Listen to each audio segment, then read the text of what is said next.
Nitish Kumar ji India गठबंधन के main सूत्रधारक थे और आज ये इस्तीफा देकर एनडीए गठबंधन में आ गए हैं। नीतीश कुमार का कोई भी विकल्प अब इंडिया गठबंधन के पास है ही नहीं है। ये पूरा गठबंधन सनातनी विरोधी गठबंधन था। नीतीश कुमार ने ये समझ लिया कि अगर हम इंडी गठबंधन को छोड़ दें, इंडिया अलायंस को छोड़ देंगे तो ही भलाई है, क्योंकि देश में मोदी जी का विकल्प कोई था भी नहीं, है भी नहीं। बिहार में राजनीतिक बदलाव की वजह से अब इंडिया गठबंधन का क्या होगा? इंडिया गठबंधन जिसके सूत्रधार कहे जाते थे नीतीश कुमार, अब वो एनडीए के साथ में हैं। प्रयागराज में इसे लेकर बुद्धिजीवी मतदाता क्या सोचते हैं, बात करते हैं उनसे। सबसे पहले आपसे जानना चाहेंगे, क्या इस बदलाव से इंडिया गठबंधन पर क्या फर्क पड़ेगा?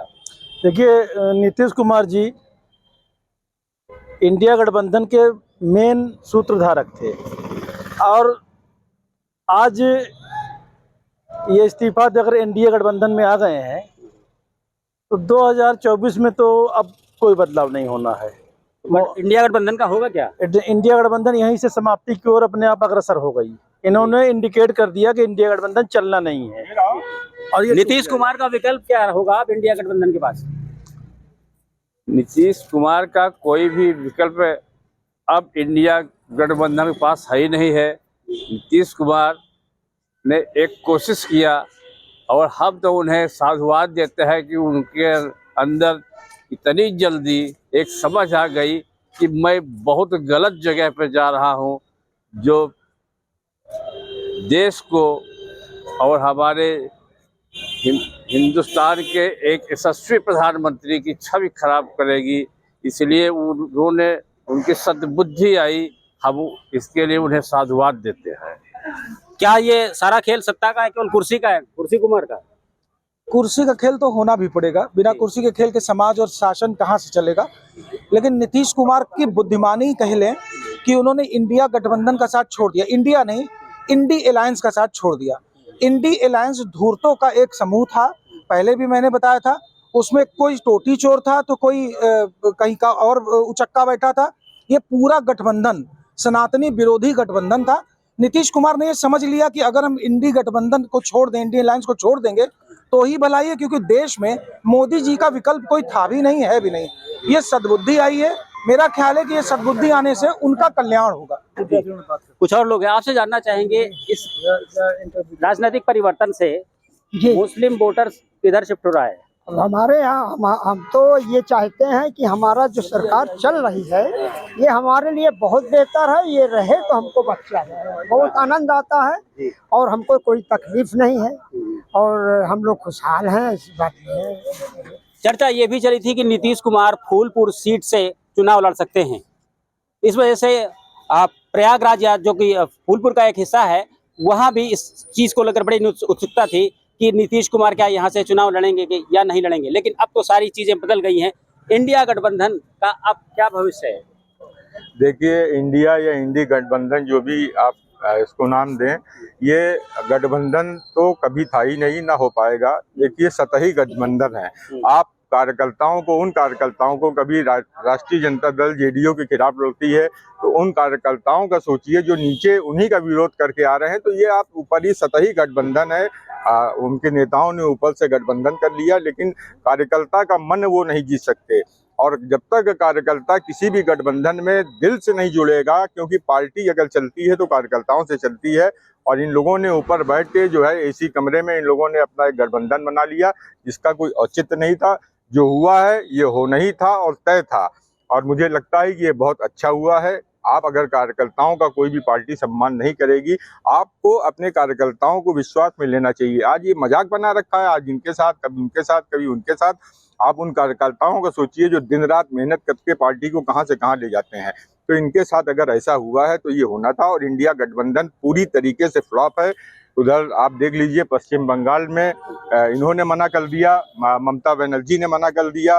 इधर पंजाब ने अरविंद केजरीवाल ने मना कर दिया, दिल्ली में मना कर दिया। तो कैसा गठबंधन ये? इस गठबंधन का कोई औचित्य नहीं है। गांठ ही गांठ है गठबंधन में। बिल्कुल गांठ है, और केवल गांठ के अलावा गांठ का गुच्छा है ये, बल्कि मैं तो ये कहूंगा, और इस गठबंधन का कोई उपयोग नहीं है। और नीतीश कुमार अगर बिहार में भारतीय जनता पार्टी के साथ आए हैं तो मुझे लगता है कि अब उनके पास बुद्धि आई है, इससे बिहार का विकास होगा। बाकी ये इन पार्टियों के साथ कभी विकास नहीं हो सकता था बिहार का, ये मैं उनका एक अच्छा कदम मानता हूँ। नीतीश कुमार कभी किसी के साथ रहे या नहीं ना रहे हो, लेकिन कहा जाता है जिसके साथ रहे उसके साथ कभी नहीं रहे, क्या कहेंगे आप? नहीं, ये सत्यता है कि जिसके साथ थे वो कभी नहीं थे, ये निश्चित रूप से है। और यहाँ आने का कोई औचित्य भी नहीं, बिहार का ही विकास वो कर लेते, बिहार का विकास भी नहीं कर पाए। क्यों नहीं कर पाए? क्योंकि उनका अस्तित्व कहीं भी नहीं है, और अस्तित्व को अपने बनाने का निरंतर प्रयास कर रहे हैं। इंडिया गठबंधन को लेकर कुछ और लोग हैं, उनसे बात करते हैं। आपसे जानना चाहेंगे, जो इंडिया गठबंधन की जो नींव थी नीतीश कुमार, अब वो इंडिया को छोड़ करके एनडीए में आ गए हैं, क्या फर्क पड़ेगा आपको लगता है यूपी में और खासकर लोकसभा चुनाव में? वही कोई फर्क नहीं पड़ेगा। देखिए, मुसलमानों के लिए एक सांप जी हैं, एक नाग जी हैं, और मुसलमान अब जाग चुका है, वो भारतीय पसमानदा समाज के साथ है। अब ये चाहे जितना गठबंधन बनाए, चाहे जितना जोड़े, चाहे जितना तोड़े, अभी आज जो चुनाव हुआ मध्य प्रदेश में, जो चुनाव हुआ छत्तीसगढ़ में, उसमें 10% मुसलमान पसमानदा वाला वो मोदी जी को वोट दिया है। और सीधा सीधा यह है कि मोदी जी को दोबारा प्रधानमंत्री बनाने जा रहे हैं हम लोग। भाजपा के लिए बड़ी मुश्किल नहीं होगी, क्योंकि कुछ समय के बाद, लोकसभा चुनाव के बाद भाजपा को फिर कुछ और सोचना होगा? जो इमेज है नीतीश कुमार की, देखिए नीतीश कुमार की जो इमेज है, आज जो वो छोड़ के आए हैं इनको, तो सही जगह पर अब आ गए हैं। अब यहाँ रहेंगे तो उनकी इमेज चमकेगी ही। और इससे क्या होगा कि देखिए, जो वहाँ पर जो मुसलमान भी है, पसमानदा हमारा, वो पसमानदा समाज वोट उनको 100% कर देगा। अभी तो उनसे कट गया था। देखिए, अभी जब ये आरक्षण लाए थे, आरजेडी भी तो विकल्प है नहीं, मुस्लिम, देखिए अब मुसलमान जाग गया है। पहले ये लोग वोट के रूप में इस्तेमाल करते थे और भूल जाते थे। हमारे मोदी जी हर उन पसमानदाओं के लिए हर मंच पे बोलते हैं, और हम पसमानदा लोग इनको एकदम 80% पसमानदा है यहाँ पर। देखिए, जाहिर सी बात है, भाजपा के साथ तो रहेंगे। बिल्कुल, हम भाजपा के साथ हैं और रहेंगे। यूथ क्या सोचता है इस बारे में, जो बदलाव हुआ है? जो बदलाव हुआ उसके लिए मैं ये सोचता हूँ कि नीतीश जी अगर बीजेपी में आ जाए तभी अच्छा रहेगा, ग्रोथ तभी होगी, क्योंकि सेंट्रल में भी बीजेपी, नीतीश जी की ग्रोथ अच्छी रहेगी, सबकी ग्रोथ अच्छी रहेगी। जो कॉमन यूथ है उनके लिए भी ग्रोथ अच्छी रहेगी, क्योंकि अपॉर्चुनिटीज बढ़ जाएंगी। ठीक है, तो सेंट्रल में भी जैसा कि बीजेपी है, और जब सेंट्रल और स्टेट दोनों में एक ही गवर्नमेंट रहती है तो काम करना और आसान हो जाता है। जी, आपसे जानना चाहेंगे, कुछ समय के बाद में क्या नीतीश कुमार का फिर स्टैंड बदलेगा? देखिए, ये दूसरी बार है जब वो भारतीय जनता पार्टी पे वापस आ रहे हैं। एक बार वो वापस आ चुके हैं और इस बार फिर आ रहे हैं।